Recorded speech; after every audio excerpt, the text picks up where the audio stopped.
என் உயிரினும் மேலான அன்பு உடன்பிறப்புகளே, இன்னைக்கு சோசியல் மீடியாவில் சிஏஏ ஆக்ட் பற்றியும் குஷ்புவை பற்றியும் தான் ட்ரெண்டாக ஓடிட்டு இருக்குது. ஸோ நாம் அதை பற்றி தான் பார்க்க போகிறோம். இடையில இந்த ஆமக்குஞ்சன் சீமானை பற்றியும் கொஞ்சம் பார்ப்போம். வாங்க வீடியோக்குள்ளே போகலாம். குஷ்பு அவர்கள் ஒரு விஷயத்தை சொல்லியிருக்கிறாங்க. என்ன சொல்லியிருக்கிறாங்கன்னா, தமிழ்நாட்டில் இருக்கிற பெண்கள் எல்லாம் பிச்சை எடுக்கிறாங்க அரசாங்கத்துக்கிட்ட. இந்த 1000 ரூபா பிச்சை போடுறதில் அவங்க உங்களுக்கு ரிட்டனாக ஓட்டு போட்டுருவாங்களா அப்படின்னு இந்த குஷ்பு அக்கா கேட்குறாங்க. நீங்கள் சொல்கிறோம், குஷ்பு மேடம் நீங்கள் சொல்கிறதெல்லாம் கரெக்டு தான். 1000 ரூபா நீங்கள் பிச்சை போடுறீங்கன்னு சொல்கிறீங்க. நாங்கள் யாரும் பிச்சை வேணும்னு கேட்கல. அரசாங்கம் உரிமை தொகைன்னு கொடுக்குது. சரி, இவளோட ஸ்டைலுக்கே நம்ம ஒரு வார்த்தையை சொல்லுவோம். இப்போது ஐரோப்பிய நாடுகள், அமெரிக்க நாடுகள், இதெல்லாம் வளர்ந்த நாடுகள். தமிழ்நாடு, இந்தியா எல்லாம் இங்கே பிச்சை எடுக்கிற நாடு. இப்போ உன்னுடைய கருத்து பிரகாரம்னு வச்சுப்போம். இந்த பிச்சை எடுக்கிற நாட்டில் பணம் கொடுக்குறீங்க எல்லாத்துக்கும் இலவசமாக அப்படிங்கிறது தான் உன்னுடைய கருத்து. உன்னோட கருத்து கொண்டு போய் எங்கன்னா இதில் தான் சொருகி வைக்கணும். இருந்தாலும் பரவாயில்ல, கேட்டுப்போம் அந்த கருத்தையும். ஐரோப்பிய நாடுகளில் குழந்தை பிறந்தா அந்த குழந்தை ஆரோக்கியமாக வளருவதற்கு அவங்க பிறந்த குழந்தையிலிருந்து அந்த குழந்தை படித்து ஒரு வேலைக்கு போகிற வரைக்கும் மாதம் ஒரு அமௌண்ட்டை கொடுக்குறாங்க. அதுக்கு பேர் என்ன? அதையும் பிச்சைன்னு சொல்ல முடியுமா? இந்தியாவில் இலவசமாக சோறு போடுறாங்க அப்படின்னு தினமலம் பத்திரிக்கை கக்கூஸ் ரம்பிச்சு அப்படின்னு ஒரு கேவலமான ஒரு பதிவை போட்டாங்கல்ல, அவங்களுக்கும் குஷ்புக்கும் ஒரு வித்தியாசமும் கிடையாது. எல்லாம் சொம்பு நக்கிங்க, பிஜேபியோட சொம்பு நக்கிங்க. இந்த குஷ்புங்கிற நடிகை, இவளை நடிகைன்னு சொல்கிறதா இவ என்னன்னு சொல்கிறது? குஷ்பு ஃபஸ்ட்டு எந்த கட்சியில் இருந்தா, அதுக்கப்புறம் காங்கிரஸுக்கு எப்படி போனா, அங்கே கொஞ்சம் நாள் அங்கே கொஞ்சம் உல்லாசமாக நல்லா அனுபவிச்சு, கட்சியோட கொள்கையை சொல்கிறேன், எல்லாத்தையும் அனுபவிச்சு அனுப்புனாங்க. இப்போ பிஜேபிக்காரன் அனுபவிச்சுட்டு இருக்கிறான் குஷ்புவை வச்சு அனுபவிக்கிறான். என்ன அனுபவிக்கிறான்னா, பேச்சுக்களாலும் அரசியல் குஷ்புவை வச்சு அரசியல் பண்ணுறாங்க. இப்போ குஷ்பு பாஜகவை சொம்படிச்சு, பாஜகவுக்கு கீழேருந்து மேல் வரைக்கும் நீவி அவள் பாஜகவுக்கு மந்திரம் போட்டு இப்போ பணம் சம்பாதிக்கிறாள்ல, அதை நம்ம என்ன சொல்கிறது?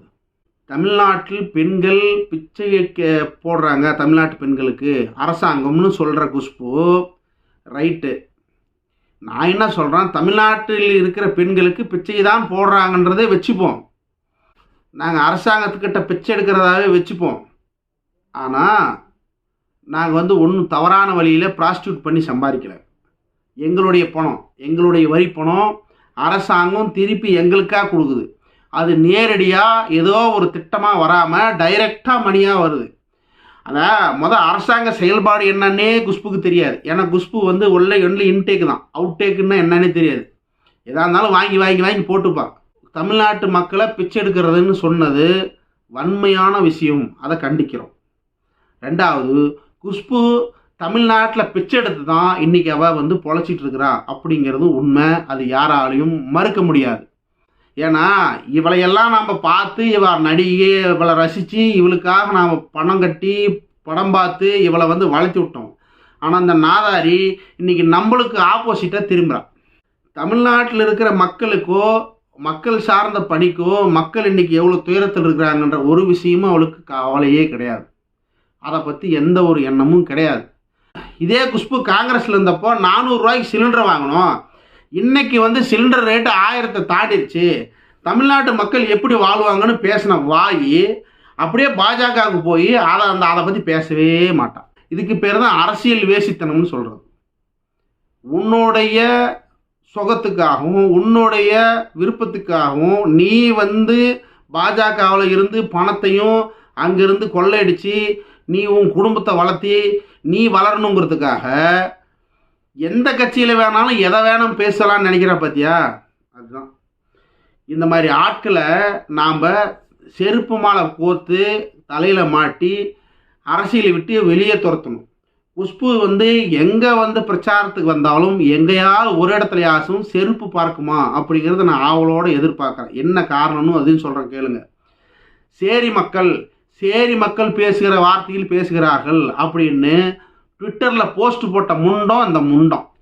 இந்த முண்டத்துக்கு என்ன நம்ம மரியாதை கொடுக்கணும்? இவளுக்கு இதுக்கு மேலே எல்லளவு கூட மரியாதைன்றது கொடுக்க முடியாது. எல்லாம் ஒரே ஒரு கட்சி, டிஎம்கேலேருந்து ஏடிஎம்கேலேருந்து காங்கிரஸ்லேருந்து பிஜேபி வரைக்கும் எல்லாரும் சப்பி போட்டவங்க தான் குஷ்பு. ஏன் பிரபு முதல் கொண்டு, சிவாஜி மகன் பிரபு முதல் கொண்டு சப்பி போட்ட நாய் தான் குஷ்பு. இவளுக்கு நம்ம என்ன மரியாதை கொடுக்குறது? இவ ஊரில் இருக்கிற எல்லா பெண்களையும் பெச்சு எடுக்கிறதா சொல்கிறாங்க. தாய்மார்களுடைய ஒரு உரிமை தொகை அது. ஏன் 1000ன்றது இன்னும் 2000 கூட கொடுக்கலாம், 5000 கூட கொடுக்கலாம். அரசாங்கத்துக்கிட்ட நிதி எப்படி இருக்குதோ அது தகுந்த மாதிரி கொஞ்சம் கொஞ்சமாக அது கிராஜுவலாக இன்க்ரீஸ் ஆகிட்டே போகலாம், கொடுக்கலாம், தவறே கிடையாது. இந்த நாய்களுக்கு இப்படி தான் சொல்லி புரிய வைக்கணும். அதுக்கப்புறம் சிஏஏ ஆக்ட், அண்ணாமலை என்கிற பொய்யன் இதுவரை வாழ்நாளில் உண்மையே பேசாத ஒரு அயோக்கிய மகன் யாருன்னா அண்ணாமலை தான். 20,000 புத்தகத்தை படித்தேன், 2 லட்சம் கேஸை போட்டேன், அவன் உண்மைன்னு இது வரைக்கும் ஒன்றை கூட சொல்லலை. எல்லாம் அவன் சொன்னது எல்லாமே பொய். அப்படி இருக்க சிஐஏ சட்டத்தை பற்றி ஒன்று சொல்லியிருக்கிறான் இன்னைக்கு ப்ரெஸ் மீட்டில். யாராவது சிஐஏ சட்டம் மக்களுடைய குடியுரிமையை பறிக்கிறதா அப்படிங்கிற நிரூபிக்க முடியுமா உங்களால்?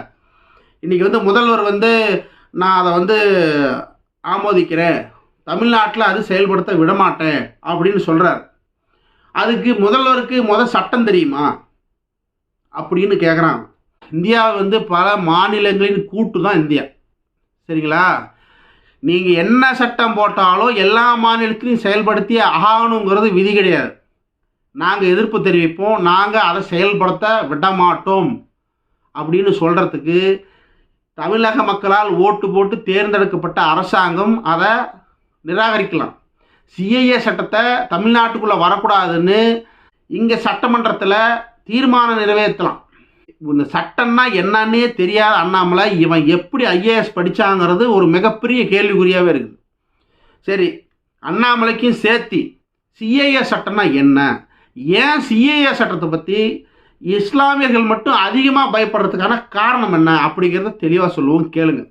சிஏஏ சட்டம் கொண்டு வரப்பட்டதிலிருந்து, அதாவது மாநிலங்களவையிலும் மக்களவையிலும் நிறைவேற்றப்பட்ட சட்டம் அரசிதழ்களில் வெளிவராமலே வச்சுட்டு இருந்தாங்க. எலெக்ஷனுக்கு பக்கமாக இதை வெளிவிட்டுருக்குறாங்க. இதனால் என்ன அவங்க பிஜேபியால் செய்ய முடியும் அப்படிங்கிறத ஒரு கேள்விக்குறி தான். ஏன்னா இவங்களே இப்போ இன்னொரு ஒரு மாதத்தில் பிஜேபி கொட்டம் அடங்கிடும். வேறு ஆட்சி வந்துட்டால் ஒன்றும் பிரச்சனை இல்லை மறுபடியும் பிஜேபி வந்தால் இஸ்லாமியர்களுக்கான நெருக்கடி சட்டம் தான். சிஏஏ சட்டத்தில் ஆப்கானிஸ்தான், பாகிஸ்தான், பங்களாதேஷ் இந்த 3 நாடை குறிப்பிட்டு மட்டும்தான் அந்த சிஏஏ சட்டம் வந்திருக்குது. வேறு எந்த நாட்டையும் குறிப்பிடல. 2014க்கு முன்னாடி இந்த நாடுகளிலிருந்து இஸ்லாமியர்கள் அல்லாத கிறித்துவர்கள், பார்சியர்கள், இந்துக்கள், பௌத்தர்கள் இப்படி யார் வந்திருந்தாலும் மத பிரச்சனைக்காகவோ அந்த நாடுகளில் துன்புறுத்தலுக்கு ஆளாகி அங்கிருந்து வாழ முடியாமல் இந்தியாவுக்குள் வந்தால் இந்த மாதிரி வேற்று மதங்களுக்கு, எல்லா மதங்களுக்கும் நாங்கள் குடியுரிமை கொடுப்போம், ஆனால் இஸ்லாமிய மதங்களுக்கு நாங்கள் தரமாட்டோம் அப்படின்னு சொல்லுது சிஏஏ ஆக்ட். இது தவறா இல்லையா? இஸ்லாமியர்களிலேயே பல பிரிவுகள் இருக்குது.